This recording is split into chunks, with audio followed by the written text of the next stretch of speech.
Hey everyone, welcome back. When I discovered my wife's affair after 3.5 years of marriage, my world crumbled. She wasn't just my wife. She was the woman I believed would be by my side for life. The one who made me feel like I'd won the lottery the day we met. I had spent years building a life with her, only to realize that it was all an illusion. It all started at a cookout 5 years ago. She was magnetic, intelligent, beautiful, and confident. Despite my rough-around-the-edges demeanor, she seemed drawn to me. We clicked immediately, and within weeks, we were inseparable. The passion between us was electric. We couldn't keep our hands off each other. 18 months later, we were married. Life felt perfect then. We moved into a spacious apartment, shared dreams of buying a home, and talked about starting a family. But perfection doesn't last. By the time we hit our third anniversary, cracks had begun to show. My wife had always been ambitious, but her job as a director of a technical sales company started consuming her life. She worked long hours, often late into the night, and her work outings became more frequent.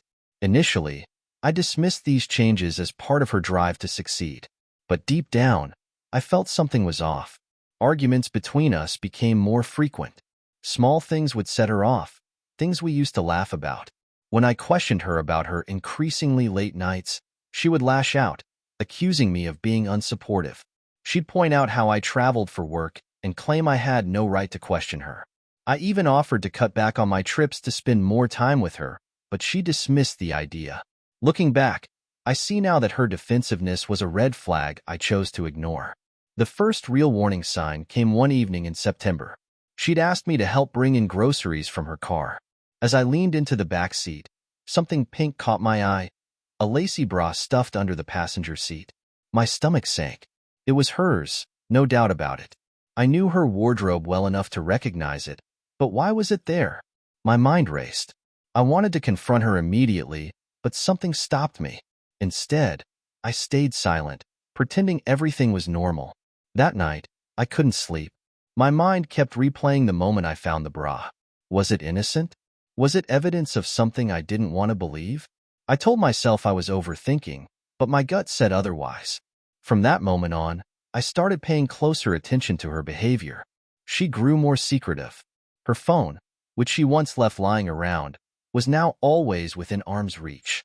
She spent hours in the spare bedroom we turned into her home office, but when I'd pass by, she'd quickly minimize whatever was on her screen.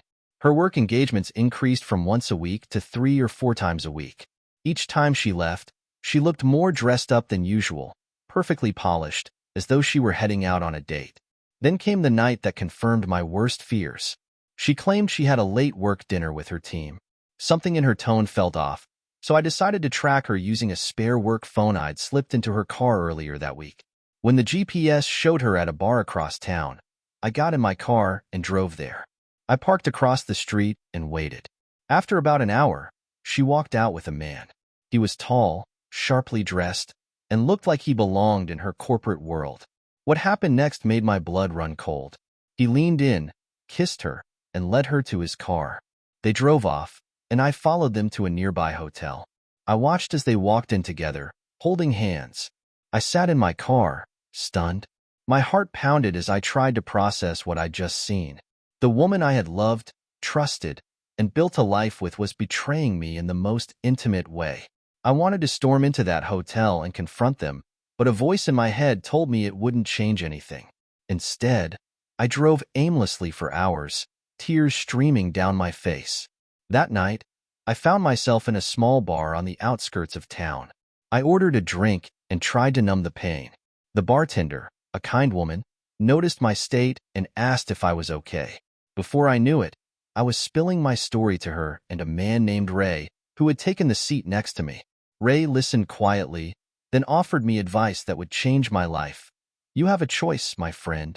You can let this destroy you, or you can use it to build something better.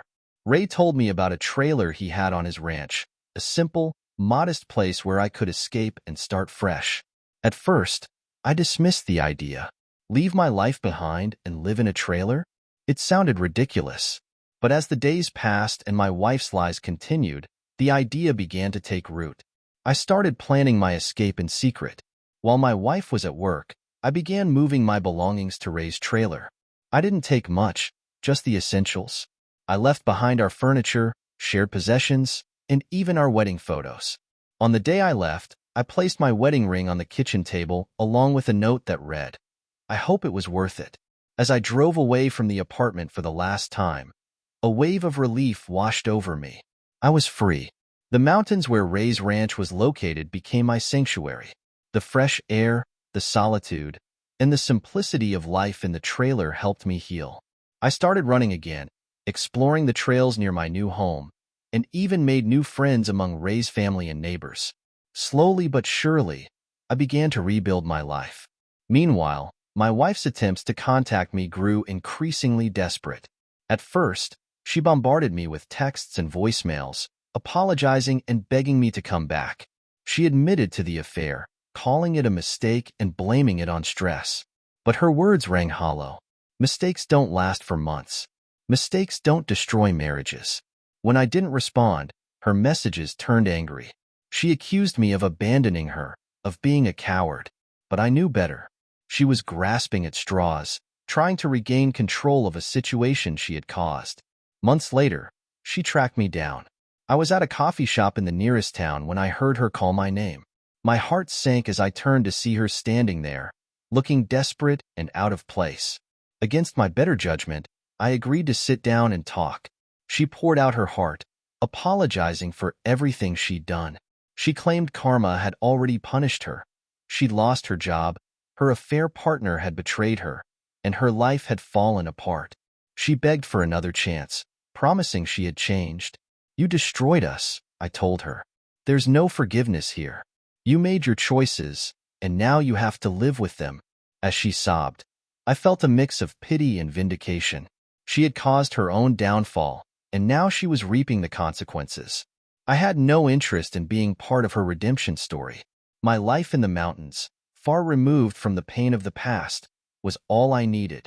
In the end, she left, defeated. I refused her requests for reconciliation, ignored her promises to change, and made it clear that our marriage was over. Today, I live a simpler, happier life. I've made peace with the past, embraced the beauty of the mountains, and even started seeing someone new, a bright, adventurous woman who shares my love for the outdoors. My ex-wife's betrayal no longer defines me. It was a painful lesson, but one that taught me the value of self-respect and the importance of walking away when love turns to betrayal. To anyone facing the same heartbreak, you deserve better. Never settle for a love that betrays you. Heal, grow, and find your peace. Life is too short to waste on someone who doesn't value you.